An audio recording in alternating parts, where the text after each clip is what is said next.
אמרתי לך? את מצלמת? כן. זה היה ברור שמישהו יעצור לנו, כאילו רואים שתי בחורות עומדות ככה ליד אוטו וזה קצת משדר, אוקיי, אין לנו מושג מה לעשות אם לא תעצרו, אנחנו פשוט נשאר פה עד מחר.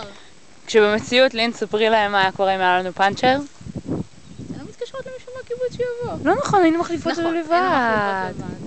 כאילו שיר הייתה מחליפה לבד. שיר, עם איזה נעליים בת? ממש נעלי המסיבות של שיר. נעלי המסיבות? למה? לא יודעת, כי זה אח שלי במסיבות. זה נעלי, קיבלתי מתנה לראש השנה מתמי. ולא נעים לך לא ללכת איתם, אה? לא.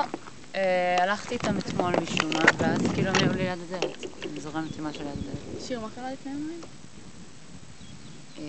השתחררנו. נכון, כל לפני אנחנו. עכשיו אנחנו בדרך לאן? המסיבת שחרור שלנו בקיבוץ! מה אנחנו מאכלות שיהיה במסיבת שחרור? הרבה אלכוהול! מה אנחנו יותר מאכלות? חתיכים! חתיכים! חתיכים! בנים, בואו בהמוניכם! איי.